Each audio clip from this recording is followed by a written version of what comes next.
WhatsApp guys. आज की video में हम आपको रिडक्स का सेटअप करना सिखाएंगे। तो चलिए स्टार्ट करते हैं। लास्ट वीडियो में हमने रिएक्ट को और रिएक्ट रिडक्स को इंस्टॉल कर लिया था। इसके बाद हम लोग क्या करेंगे कि अगर मुझे रिडक्स को सेटअप करना है तो सबसे पहले हम अपने एसआरसी फोल्डर में आएंगे। यहाँ पे एक फोल्डर बनाएंगे रिडक्स का। ठीक है, मैंने एक रिडक्स का फोल्डर बना लिया है। इसके अंदर हम एक फाइल बनाते हैं store.js।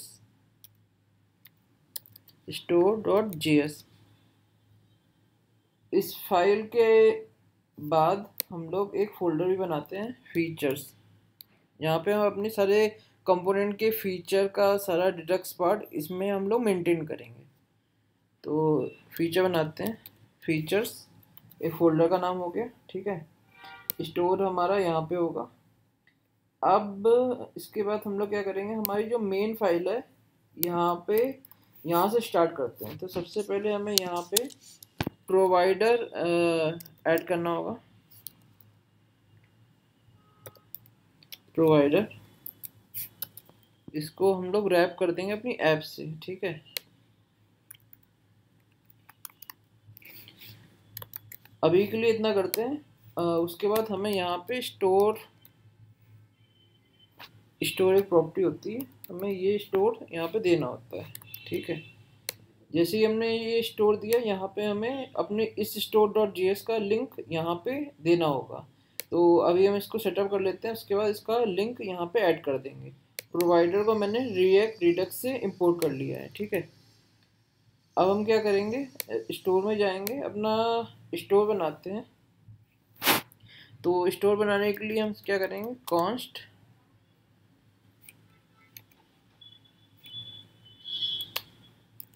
Export const store equal to import कर लेते हैं कॉन्फ़िगर स्टोर को। तो करेंगे इंपोर्ट, कहाँ से स्टोर करना है, @रिडक्स टूलकिट से इंपोर्ट करना है। तो क्या इंपोर्ट करेंगे, यहाँ से कॉन्फ़िगर स्टोर को इंपोर्ट कर लेंगे।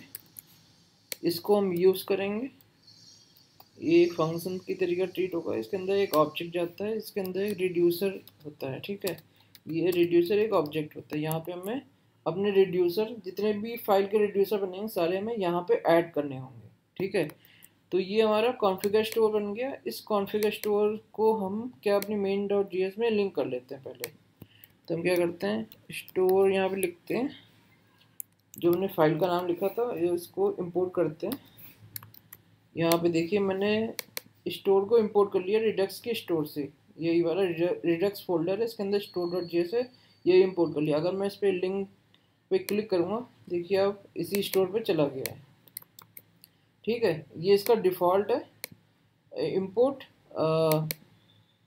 तो यहाँ पे हमने ये स्टोर इंपोर्ट कर लिया है, यहाँ पे हमने कॉन्फ़िगर स्टोर भी कर लिया है। अब हम यहाँ पे अपने रिड्यूसर को लिंक करेंगे।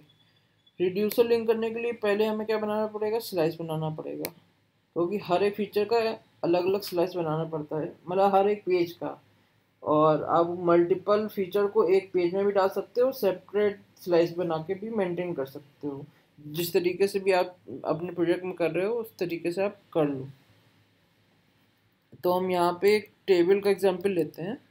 तो टेबल स्लाइस बनाएंगे, टेबल स्लाइस डॉट जेएस। ठीक है, अब हम जाते हैं अपनी टेबल डॉट स्लाइस वाली फाइल में। तो सबसे पहले हम बनाते हैं अपना स्लाइस बनाते हैं टेबल का। तो एक्सपोर्ट कॉन्स्ट टेबल स्लाइस, इसका नाम रखेंगे टेबल स्लाइस। इसके बाद हम लोग क्या करेंगे, यहाँ पे क्रिएट स्लाइस मेथड हमें यूज़ करना है। तो हम इसको पहले इंपोर्ट कर लेते हैं। इंपोर्ट, कहाँ से इंपोर्ट होगा ये, @रिडक्स टूल की लाइब्रेरी से इंपोर्ट होगा। क्या इंपोर्ट करना है हमें, क्रिएट स्लाइस मेथड। ये क्रिएट स्लाइस मेथड को इंपोर्ट कर लिया। इस क्रिएट सेलेलाइज मेथड को हम यहाँ पे लिखेंगे, इसको एक फंक्शन बनाएंगे, इसको एक ऑब्जेक्ट देंगे। ठीक है, इसका सबसे पहले हम नाम रखते हैं कि इसका नाम क्या होगा। तो नेम रख लेते हैं, टेबल है, टेबल इसका नाम हो गया। अब इनिशियल वैल्यू हम दे देते हैं इसकी, तो हमने दे दी कोई वैल्यू, अभी के लिए हम दे देते हैं टेस्ट। हम पहले सेटअप कर रहे हैं तो हम अपना सिंपल सा चेक कर लेते हैं हमारा प्रॉपर सही से चल रहा है रिडक्स का फ्लो कि नहीं चल रहा है। इसके बाद हम देंगे रिड्यूसर्स। रिड्यूसर में हम अपने फीचर के फंक्शन देते हैं कि कौन सा फंक्शन यहाँ पे कॉल होगा। सो सपोज मेरा ऐड फंक्शन यहाँ पे मुझे कॉल करना है, तो मैं यहाँ पे ऐड दूंगा, यहाँ पे मैं एरो फंक्शन बनाऊंगा और यहाँ पे हम लिखेंगे स्टेट। पहला वैल्यू स्टेट का ले लेते हैं और दूसरा वैल्यू लेते हैं एक्शन का। ठीक है, इसको कंसोल भी करा लेते हैं, कंसोल डॉट लॉग स्टेट को स्टेट में रख लिया और इसके बाद एक्शन लेंगे, इसके बाद एक्शन लेंगे, एक्शन को हम एक्शन में ले लेंगे।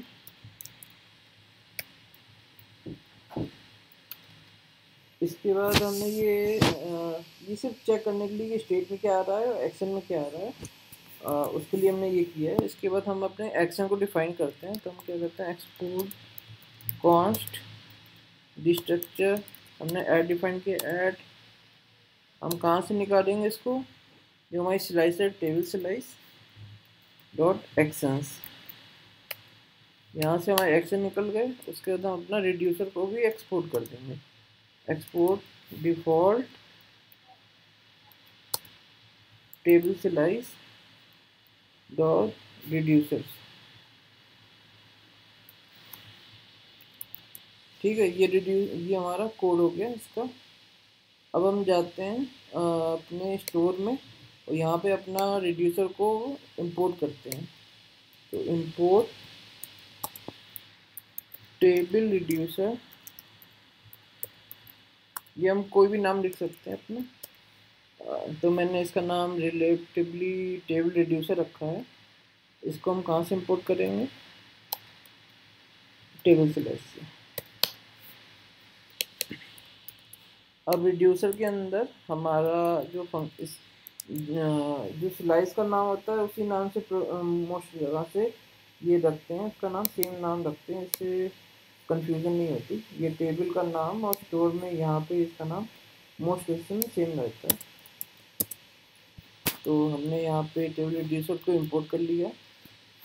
ठीक है, अब स्टोर के अंदर इस टेबल के नाम पे ही हमें सारा डाटा मिलेगा। ठीक है, तो हमारा एक बार देख लेते हैं सारा सेटअप सही से हो गया कि नहीं हो गया।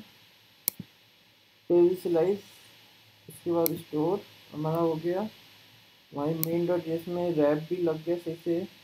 अब हम अपनी ऐप से ऐप में जाएंगे, बटन बनाएंगे, यहाँ से हम डिस्पैचर अपना ऑन करेंगे ना, डिस्पैच करेंगे ना एक्शन को। तो उसके लिए हम क्या करेंगे, पहले एक डिस्पैचर बनाते हैं, कॉन्स्ट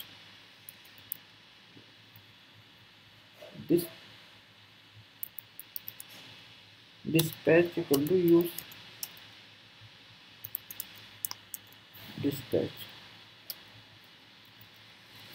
ये हमने डिस्पैच बना लिया, यहाँ पे हम ऑन क्लिक इवेंट देंगे।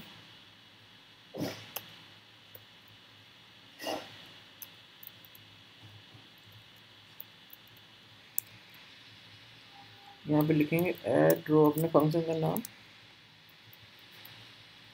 यहाँ पे अपना बटन का नाम भी दे दो ऐड रो। इसके बाद हम अपना एक फंक्शन बना लेते हैं, कॉन्स्ट ऐड रो,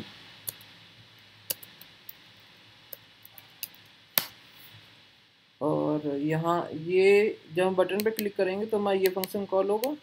इस फंक्शन पे हम क्या करेंगे, हम डिस्पैच करेंगे। डिस्पैच में क्या करना है, एक्शन डिस्पैच करना है।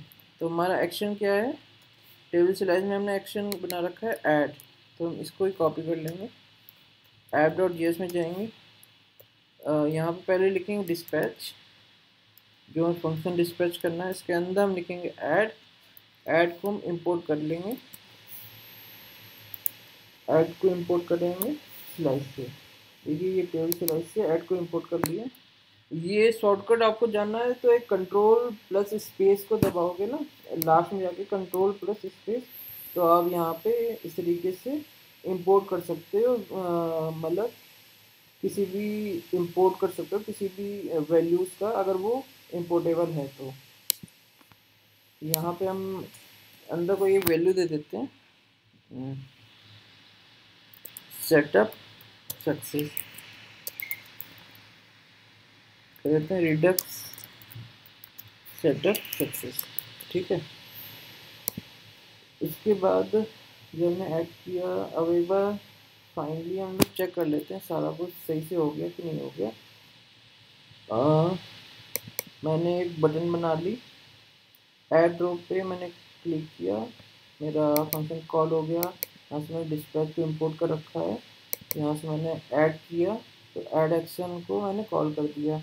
ऐड एक्शन गया मेरे टेबल स्लाइस पे, यहाँ पे स्टेट ऑफ एक्शन आ जाएगा। ठीक है, यहाँ पे मैंने स्लाइस बना रखी, रिड्यूस बना रखा है, फाइल को सेव भी कर लिया है। यहाँ पे मैंने स्टोर भी सही से बना रखा है, एक्सपोर्ट भी कर रखा है, और main.js में हमने अपना स्टोर भी लिंक कर रखा है। अब देखते हैं कि हमारा कोड सही से वर्क कर रहा है कि नहीं कर रहा है। तो एक बार इंस्पेक्ट कर लेते हैं, कोई कंसोल लॉग्स वहाँ पे ही देख पाएंगे।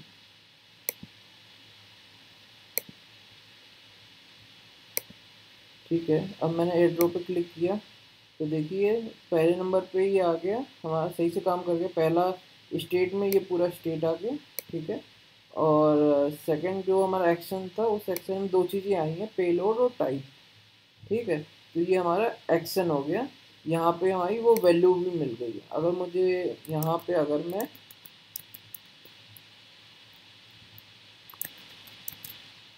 मैं यहाँ पे टेबल डॉट स्लाइस में यहाँ पे एक्शन डॉट पेलोड कर दूँ तो मुझे डायरेक्ट वो वैल्यू मिल जाएगी जो मुझे चाहिए, रिडक्स सेटअप सक्सेस एक्शन। ठीक है, तो इस वीडियो में हमने पूरा रिडक्स का सेटअप देखा। नेक्स्ट वीडियो में हम देखेंगे कि स्टोर रिडक्स में स्टोर कैसे काम करता है, उसके अंदर हम कैसे वैल्यू ऐड कर सकते हैं, कैसे अपडेट कर सकते हैं, कैसे निकाल सकते हैं, सारा कुछ देखेंगे रिड्यूसर की हेल्प से।